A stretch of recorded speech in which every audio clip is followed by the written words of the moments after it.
Hello everyone, my presentation on ED यानी enforcement directorate. तो सबसे पहले देख लेते हैं ईडी क्या है। तो the director of enforcement is a multidisciplinary organisation mandated with investigation of the offense of money laundering and violation of foreign exchange law। यानी कौन सी ऑफेंस का इन्वेस्टिगेशन करती है, मनी लॉन्ड्रिंग से रिलेटेड है और जो आपका फॉरेन एक्सचेंज के ऊपर जितने लॉ है उनसे रिलेटेड ऑफेंस का इन्वेस्टिगेशन करती है। It functions under the department of revenue of the ministry of the finance as a primer financial investigation agency of the government of India. Enforcement directorate function in strict compliance with the constitution and law of India. The origin of the directorate goes back to 1st May 1956 when an enforcement unit was formed in the Department of Economic Affairs for handling exchange control laws violation under the Foreign Exchange Regulation Act, जिसको आप short में फेरा बोलते हैं। 1947 का ये act है। It was headquartered in Delhi, headed by legal service officer as the Directorate of Enforcement. It had two branches, Bombay and Calcutta. In the year 1957, this unit was renamed as Enforcement Directorate, and another branch was opened at the Madras, जो अभी चेन्नई है। तो in 1960, the administrative control of the directorate was transferred from the Department of Economic Affairs to the Department of Revenue. With the passage of the time, FERA 1947 was replaced by the FERA 1973। ठीक है, FERA आपका foreign exchange regulation act जिसको आप बोलते हैं। उसके बाद में foreign management act, foreign exchange management act, FEMA. तो further in tune with the international anti money laundering regime, the prevention of the money laundering act was enacted and ED was entrusted with the enforcement with the effect for 1st July 2005। the law ED deals with, कौन से law है जिनको ED डील करता है? The prevention of money laundering act 2002 PMLA, जिसको short में बोलेंगे आप। और it is a criminal law to prevent the money laundering and to provide for confiscation of property involve in the money laundering, जो आपका PMLA एक्ट है। उसके बाद सेकंड नंबर पे आपका है FEMA, foreign exchange management act 1999। और ये क्या है? तो जो FEMA is a civil law that deals with the foreign exchange market in India. The website states that ED has been given to the responsibility to investigate the suspected contravention of the foreign exchange law and the regulation to adjudicate and impose the penalties on those adjudged to have contravened the law। तीसरा आपका है the Fugitive Economic Offender Act, FEOA जिसको आप बोलते हैं। ये क्या है? तो this law deals with the Indian offender who may out of the India to escape the law. This is allowed to property to fugitive offence whose have escaped our country to avoid the trial. जैसे कि आपके जो offender है जो यहाँ से offence करके और कंट्री से भाग जाते हैं, जैसे कि विजय माल्या केस है, नीरव मोदी का केस है, तो वो किसके अंदर आते हैं? FEOA एक्ट के तहत आते हैं। 2018 में ये एक्ट बनाया गया। उसके बाद आप ED का स्ट्रक्चर देख लीजिए, हियरार्की देख लीजिए। तो directorate of enforcement with its headquarter at New Delhi is headed by the director of enforcement. ठीक है, इसका हेडक्वार्टर दिल्ली है। There are 5 regional office, Bombay, Chennai, Chandigarh, Kolkata and Delhi, और headed by the special director of the enforcement. ठीक है, अब the directorate has 10 zonal offices, each of which is headed by the deputy director, and 11 sub-zonal office, each of which is headed by the assistant director। assistant director आपके special director और आपके director, ये है इसको इनके officers को देखते हैं। और requirement, the requirement of the officer is done directly and by drawing officer from other investigation agency. Other investigation से जो ऑफिसर्स हैं उनको इसमें लिया जाता है। और it compromise officers of IRS यानी Indian revenue service, IPS Indian police service and IS Indian administrative service such as income tax officer, excise officer, custom officer and police. तो ये आ गया आपके इसमें कौन कौन ऑफिसर होते हैं, कहाँ से आते हैं। अब 2021 में ED में एक जो है उसमें एक अमेंडमेंट किया गया, वो क्या है? तो 2021 के अमेंडमेंट के according it requires the high level committee to recommend the officers for service extension. A 5-member panel composed of the Central Vigilance Commission and the Vigilance Commissioners had to recommend if an ED director was worthy of an extension in service. In the case of CBI director, a high-level committee of the Prime Minister, opposition leader, and the Chief Justice of India had to recommend. कौन recommend करेगा इसका? जो director है उसको appoint करने के लिए। अब Delhi police service establishment act जो आपका है 1946 का and the central vigilance CVC act 2003 का जो है have been amended to give the government the power to keep the 2 chief in their post for 1 year after they have completed their 2-year terms. और the chief of the central agency currently have a fixed 2-year tenure but can now be given 3 annual extension. उसके बाद amendment हमने देख लिया। उसके बाद what are the statutory functions of the ED? तो the statutory function of the director include the enforcement of the following act. कौन से? COFEPOSA, the under the conversion of the foreign exchange and prevention of smuggling act which act 1974। उसके बाद FEMA। उसके बाद में आपका है फाइनेंशियल एक्शन टास्क फोर्स। उसके बाद है फ्यूगिटिव इकोनॉमिक ऑफेंडर। तो ये जो हमने डिस्कस किया था कि कौन से लोगों ED डील करता है, ये वही चीज़।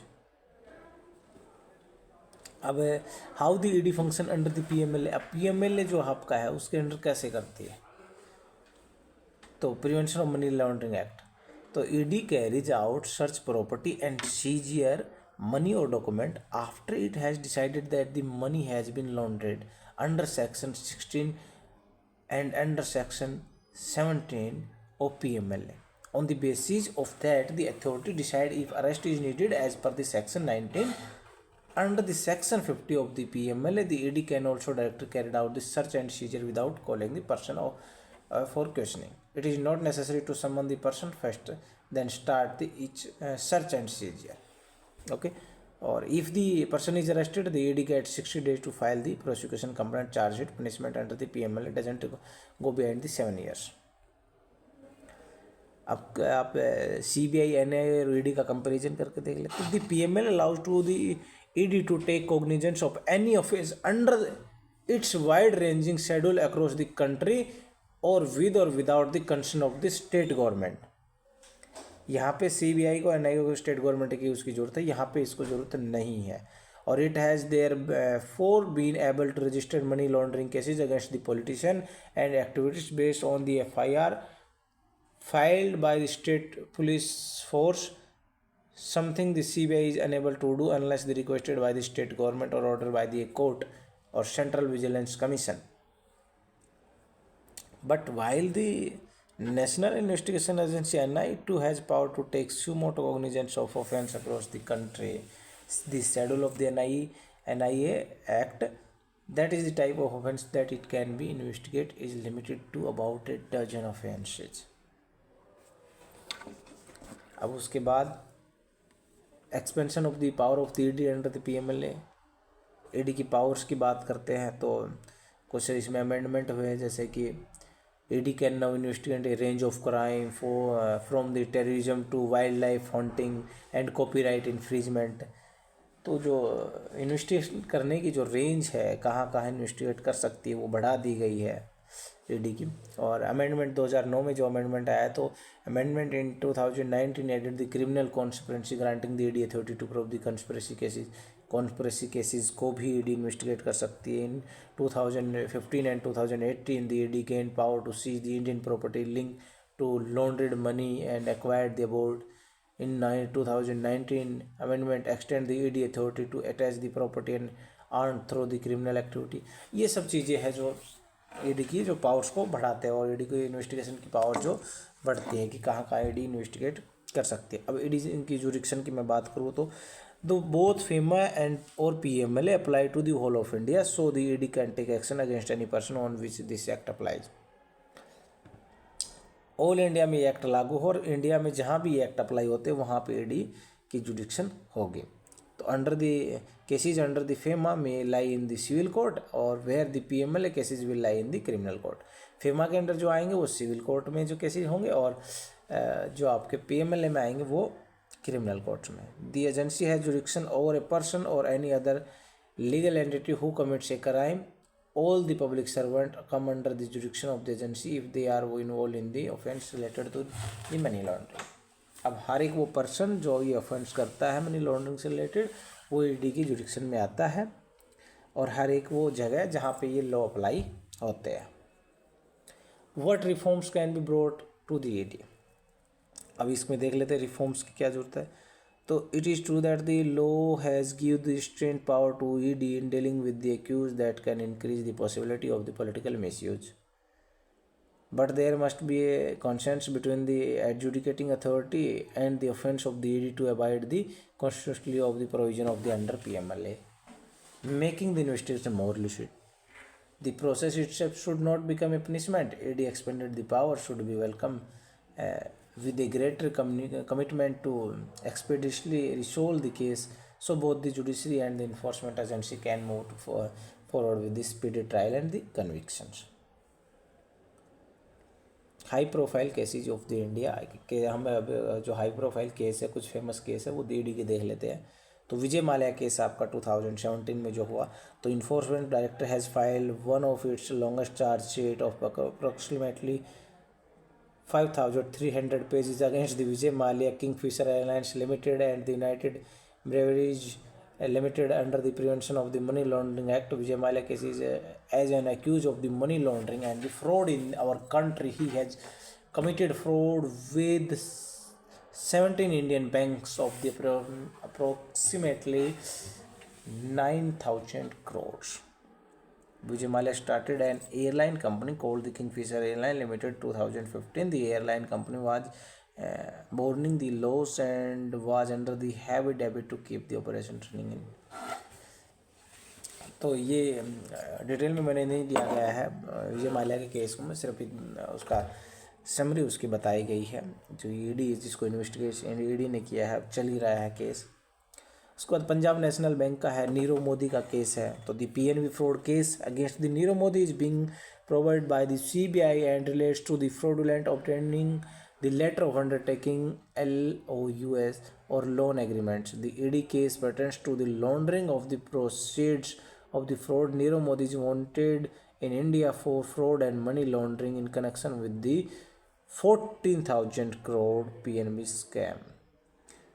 The ED has attached the property, jewelry, bank balance amount to Rs 253.62 crore belonging to fugitive jeweler Nirav Modi under the Prevention of Money Laundering Act PMLA.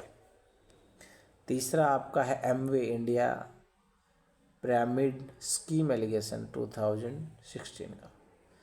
तो ED attach the 757.77 crore worth of the assets of the direct selling company Amway India Enterprises Private Limited, accusing it of running a multi-level marketing scam by enrolling the lakhs of people as its member of by offering them the lucrative commission on the exorbitantly prices product as long as they kept adding the member below them. Amway की fraud से related. उसके बाद national Herald case है जिसमें Sonia Gandhi Rahul Gandhi involve थे. तो Sonia Gandhi was recently questioned by the information director about the money laundering case in the National Herald newspaper.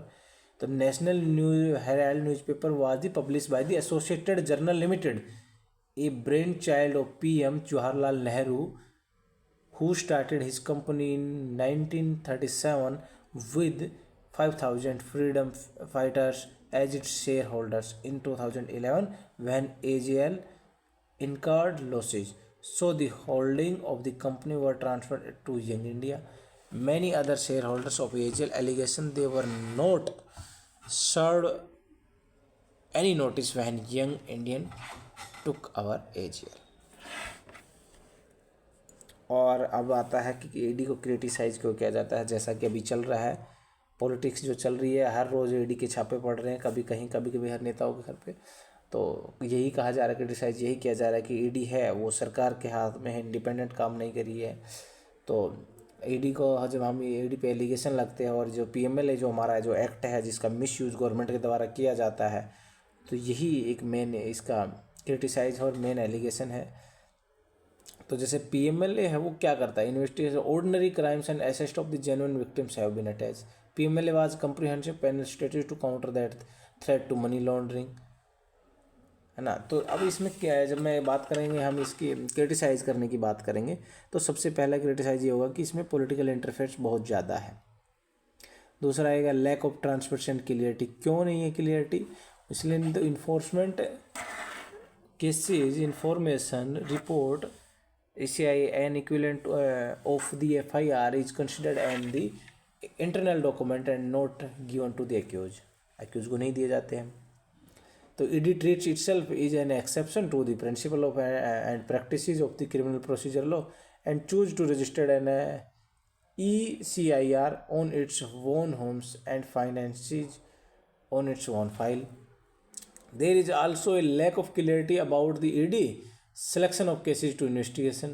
The initiation of an investigation by the ED has consequences which have the potential of the cruel to the liberty of an individual. तो ये था आपका ED। Thank you.